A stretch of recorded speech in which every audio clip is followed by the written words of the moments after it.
A questão do poder na colônia não deve ser confundida com a ação do Estado. Existiram diversas fontes de poder, bem como diferentes agentes desse mesmo poder, tanto na esfera pública como na esfera privada.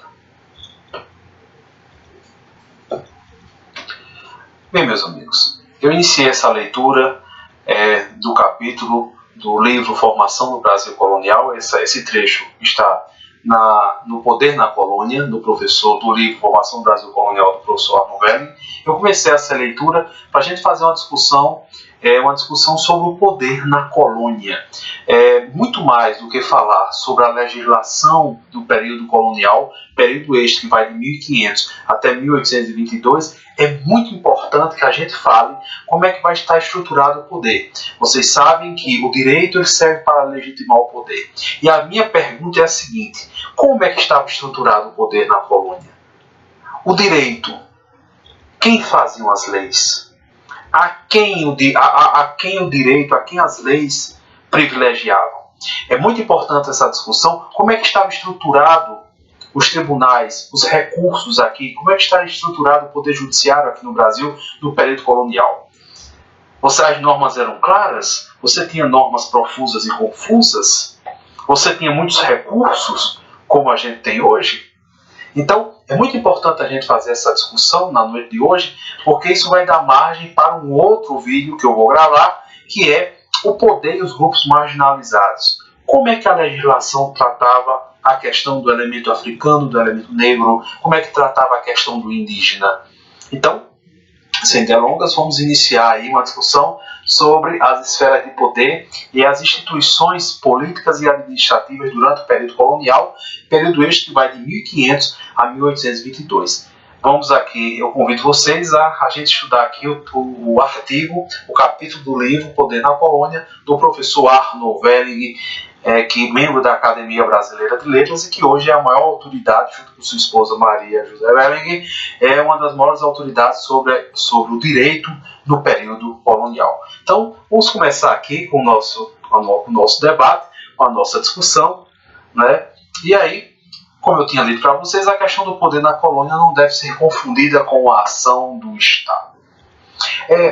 É muito interessante porque quando você vai ter a descoberta aqui do Brasil, em 1500, você vai ter, quando os portugueses chegam aqui no Brasil, eles vão se deparar com a seguinte situação. Eles vão chegar aqui e vão perguntar: tem ouro? Não. Tem prata? Não. Tem especiarias? Não. Então, eles não têm interesse no Brasil. É muito interessante que o Brasil vai ficar de 1500 até 1532 literalmente abandonado. As primeiras iniciativas de povoamento aqui no Brasil vão se dar a partir de 1532 com a criação das capitanias hereditárias. O que são as capitanias hereditárias? Portugal vai dizer, nós temos aqui uma grande porção de terra, nós temos aqui um grande continente, tá? um grande território, né? Esse território que está dividido do lado leste, está dividido com Portugal, do lado oeste está dividido com a Espanha, né, pelo tratado chamado Tratado de Tordesilhas, tratado este que é de 1494, que dividiu o mundo entre Portugal e Espanha. Quer dizer, o litoral brasileiro ficou com Portugal e a outra parte, com a parte do interior, vamos colocar assim, com a Espanha. E aí Portugal diz, vamos fazer o seguinte, a gente vai dividir em várias porções de terra, essa grande massa de terra, vamos dividir em várias porções e vamos entregar a particulares, vamos entregar a membros da nobreza que são os donatários. E aí Portugal vai dizer, eu vou entregar essa grande porção de terra para vocês e vocês vão se virar. E aí você deve estar notando que essa ideia portuguesa, digamos assim, meio que não deu muito certo, porque as terras eram enormes, eram muito grandes. E aí o que é que o donatário fez? O donatário, vendo a impossibilidade de criar, vendo essa impossibilidade de administrar, de criar instituições, de administrar mesmo essa grande porção de terra, ele vai fazer o quê? Ele vai dividir essas capitanias com os sesmeiros, criando a chamada sesmaria. Então, vocês vão observar que durante um bom período, um bom tempo da história do Brasil, aí das capitanias hereditárias, depois das capitanias reais, vocês vão ver que o poder privado ele vai ter muita força aqui no Brasil. Mesmo o Estado português, até por uma questão de distância, que a gente vai analisar mais na frente, até por uma questão de escassez de recursos, o Estado português meio que vai dizer assim, ó, a gente não tem dinheiro, a gente não tem condições, tá? E a gente vai entregar a administração para particulares. Então são esses particulares que vão fazer a justiça, que vão aplicar a lei, são esses particulares que de uma certa forma vão fazer a questão da segurança, a questão das milícias, a questão do exército. Então tudo fica nas mãos de quem? Tudo fica nas mãos do âmbito, nas mãos dos grandes latifundiários, nas mãos do âmbito privado. Então, o autor ele chama a atenção porque a questão do poder na colônia não deve ser confundida com a ação do Estado. O Estado ainda é muito frágil, a ação do Estado ainda é muito frágil nesse período. Tá? Então, e você deve perguntar, mas quando é que o Estado ele vai se tornar mais forte? Quando é que a ação do Estado, quando é que o Estado brasileiro vai se tornar mais presente? A partir da criação, a partir da descoberta, a partir da criação de institutos jurídicos e de instituições judiciárias que vão controlar a chamada descoberta do ouro. Quando você tiver a descoberta de ouro nas Minas Gerais, só na segunda metade do século XVIII, a partir de 1750.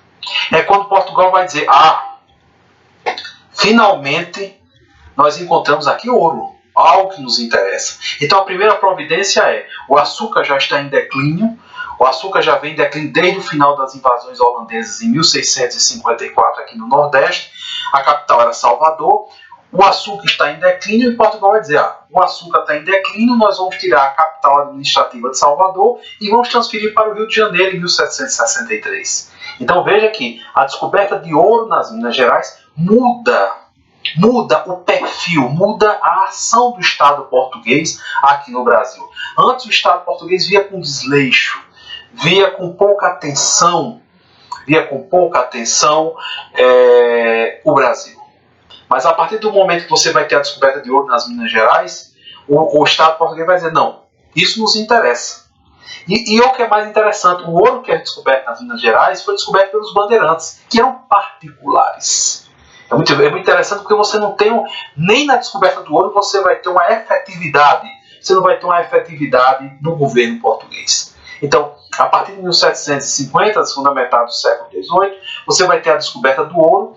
E é muito interessante que você vai ter uma disputa territorial aí entre Portugal e Espanha. O Portugal já tinha entrado muito pelo Tratado de Tordesilhas, inclusive a descoberta de ouro nas Minas Gerais, uma região essa que pertencia à Espanha.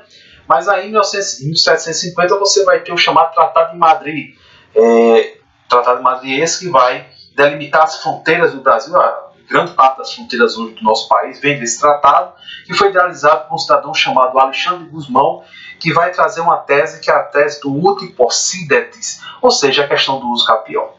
Tá? Quer dizer, a terra, Portugal entrou na terra espanhola, se ocupou essa terra e por uso capião essa terra passaria então para o domínio de Portugal. Tá? E foi o que aconteceu. Portugal ganhou grande parte desse nosso território, dessa imensidão que é o Brasil, sem dar um único tiro através do Tratado de Madrid de 1750. Eu estou colocando a questão do tratado, gente, só para vocês entenderem o quanto a questão do ouro foi importante não só para a delimitação do território, mas principalmente para estruturar a questão do poder e da legislação aqui no Brasil. Tá? Porque antes Portugal via com desleixo.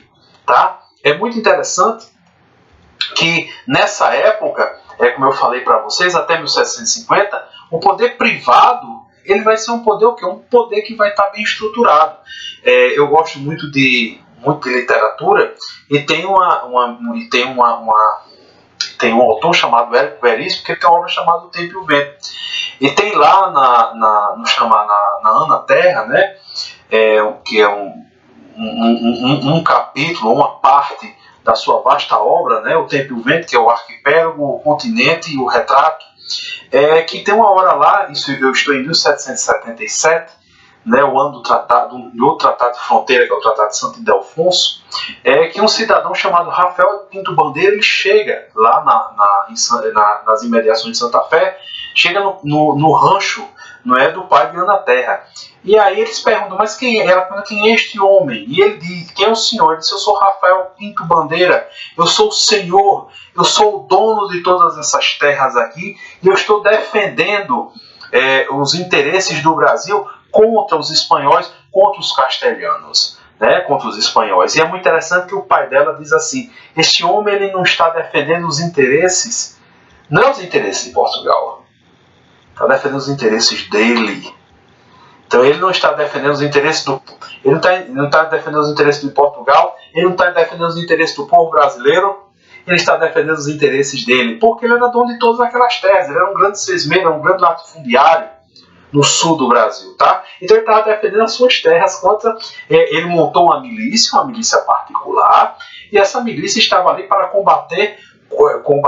fazer um combate contra os espanhóis que estavam invadindo, obviamente, as terras do domínio português, as terras brasileiras, mas muito mais do que de Portugal, muito mais do que do Brasil, eram terras que pertenciam a Rafael Pinto Bandeira, tá certo? E aí, ele era um déspota local, né? Era um homem autoritário, um homem que tinha grande porção de terra, que tinha milícias, que tinha exércitos, era um homem que aplicava justiça, aplicava lei. E aí o Arnold Welling, ele chama a atenção, que a gente deve observar que a questão do poder público e do poder privado aqui no Brasil, num primeiro momento você vai ter uma forte influência do poder privado, gente, até 1750. A partir da descoberta de ouro nas Minas Gerais, você vai ter uma influência aí e forte do poder público. Um grande exemplo de como o poder, de como Portugal passou a tratar com outros olhos a questão aqui no Brasil, a questão do poder, a questão da legislação, é a questão do Tiradentes. Existe um autor chamado Kenneth Maxwell, um brasilianista, que tem uma obra chamada A Devassa da Devassa, que são os autos do processo que condenou Tiradentes. Quer dizer, condenou a morte, condenou a forca, ele foi esquartejado, enfim. Mas veja como a questão do ouro, a questão da insurreição contra Portugal, já em 1789, com a descoberta do ouro, veja como Portugal veio diferente, porque tem o dinheiro envolvido na jogada, que é o quê? Que é o ouro, tá, gente? Então a visão de Portugal é totalmente diferente, tá? Uma outra coisa que vai dificultar muito a questão do poder público nessa época é a questão da escassez de recursos. Então sempre foi grande o desequilíbrio entre as tarefas a realizar e os recursos disponíveis. Portugal não tinha dinheiro, o poder público, o poder estatal não tinha condições de colonizar, de colocar as instituições para funcionar nesse país. O desnível entre recursos e necessidades do Estado colonial era muito acentuado. Portugal não tinha dinheiro para colonizar o nosso país, tá? Uma outra questão que se coloca é que no livro, né, o autor traz uma discussão que já ainda no século XVIII ele diz que as principais forças que hão de defender o Brasil são as do mesmo do Brasil, são as do Brasil, porque não havia recursos, Portugal não tinha. Portugal em 1755 sofreu um grande terremoto que devastou a cidade de Lisboa, então era um país que não tinha recursos, não tinha dinheiro, tá? Um país muito pequeno. Uma outra questão que vai dificultar muito a questão do poder aqui no Brasil e que vai, num determinado momento, por muito tempo, até o século XVIII, dar uma grande força a esses déspotas locais, a esses latifundiários, é o tempo administrativo. Só no século XVIII, com a descoberta de ouro nas Minas Gerais, e no governo Marquês de Pombal, houve uma preocupação com o planejamento administrativo no Brasil. Porque o Brasil estava muito distante, era muito longe, então meio que era uma coisa muito solta. Eu costumo dizer que o Estado português não tinha interesse no Brasil. Então, só no século XVIII, com o Marquês de Pombal e com a descoberta de ouro nas Minas Gerais, é que você vai ter uma preocupação sistemática, um planejamento sistemático e um planejamento administrativo aqui no Brasil, tá? Uma outra questão é a legislação, tá, gente? O autor ele fala ele tem um título que eu gosto muito, que é normas profusas e confusas, ou seja, normas que falavam de tudo e normas altamente confusas, normas que entre elas mesmo havia muitas contradições, haviam muitas dualidades, tá? Então, um dos pilares do exercício do poder e da organização social colonial foi a legislação metropolitana. Eu costumo dizer o Weber tem uma discussão muito grande sobre o poder legal, que é uma das formas da gente legitimar, de você dar legitimidade ao poder, é através de quê? É através do direito. Quer dizer, é democrático determinadas iniciativas? Não, mas é legal. Então, meio que você está fazendo alguma coisa errada, não porque tem uma lei que me assegura que está. Então, o direito meio que ele legitima também. A história legitima o poder, o direito, tá? Então, o direito vai ser muito importante nessa questão do poder. A quem fazem as leis no Brasil? Acho que é a primeira pergunta. E a quem servem essas leis, tá? Normas feitas muitas vezes sob a pressão do momento. Quer dizer, são normas confusas, normas feitas na pressão do momento para atender determinados interesses. Era, no dizer do historiador João Francisco Lisboa, normas profusas e normas confusas. Normas que eram feitas para atender determinados grupos, normas que eram feitas para atender determinadas situações no calor do momento, e normas que estavam ali não para atender o povo brasileiro, mas normas para atender a elite brasileira da época. Não o povo, mas uma pequena parcela da população. E elas eram confusas, porque eram normas que se batiam, eram normas que se contradiziam. As contradições dessas normas eu vou trazer no outro vídeo, tá, gente? Quando a gente vai analisar a questão do poder e os grupos marginalizados, a questão da legislação referente ao elemento negro, ao africano e em relação ao indígena, tá? E as esferas administrativas, como é que estava dividida a administração aqui no Brasil? E principalmente, uma coisa que me chama muita atenção, como é que estava, de uma certa forma, instituída a questão do Poder Judiciário. Com o passar, aqui existiam muitos chamados juízes locais, tá? Durante o período colonial, o ouvidor geral, com a complexidade da justiça, com a complexidade da expansão do território brasileiro, você vai ter a necessidade de uma criação de uma justiça, de uma estrutura mais organizada, tá? Vai ter o surgimento dos chamados tribunais de relação. Esses tribunais de relação eram os tribunais em grau de recurso, tá? Eram os chamados tribunais de justiça que a gente tem hoje, vão surgir dois, e aí por razões óbvias. O primeiro tribunal de relação é de 1652, vai surgir na Bahia, tá? Por causa do açúcar, e o outro tribunal vai surgir só no século XVIII, em 1751, no Rio de Janeiro. Em relação ao quê? Em relação à chamada descoberta do ouro, tá? Então veja que a questão do direito desses tribunais está muito relacionada com a questão econômica. Num primeiro momento surge um tribunal em Salvador, no século XVII, com a questão do açúcar. No segundo momento, quando você descobre ouro nas Minas Gerais, você vai ter um tribunal que vai surgir na cidade do Rio de Janeiro em 1751. Tá? As funções dos tribunais de relação à época eram ligadas à Casa de Suplicação em Portugal. Tinham por escopo, por iniciativa, dentre outras funções, atuar em grau de recurso ou conhecendo novas ações. Basicamente, esses tribunais eram tribunais de relação, eram tribunais que tinham por escopo a questão de recurso, eram tribunais recursais. Um na cidade de Salvador e outro na cidade do Rio de Janeiro. Tá? Depois vão surgir outros, mas esses são os dois principais. Então, para encerrar esse nosso debate, esse nosso capítulo, né, essa nossa aula, eu chamo a atenção para vocês sobre o chamado tribunal de suplicação. A suplicação que só vai surgir aí, ele ficava em Portugal, que era um tribunal, vamos colocar assim, tipo um STF, um STJ, um tribunal de última instância, tá? Mas ele era em Portugal, gente. Então você avalia um processo saindo daqui, num grau de recurso, e indo para Portugal. Quer dizer, ele demorava muito tempo. Só a partir do século XIX, aí, com a vinda da família real, é que você vai ter o chamado Tribunal de Suplicação com sede no Rio de Janeiro. Mas isso é só no início do XIX, tá? Então, gente, eu agradeço muito a atenção de vocês, eu agradeço muito por vocês terem assistido esse vídeo. Eu convido vocês para assistir o nosso próximo, que é em relação como é que o direito enxergava, como é que as elites enxergavam os chamados grupos marginalizados, os chamados indígenas e o elemento africano, o elemento negro. Como é que essas elites enxergavam nossos irmãos brasileiros, tá, gente? Então, agradeço muito e eu convido vocês a se inscrever no nosso canal Diálogos com o Direito e com a História. Assistam nossos vídeos, participe, curtam nossos vídeos, nossos debates. Tá? Esses vídeos são feitos para vocês, com todo carinho, com toda atenção. Então, muito obrigado a todos e eu agradeço e vamos para o nosso próximo, para os próximos vídeos. Obrigado.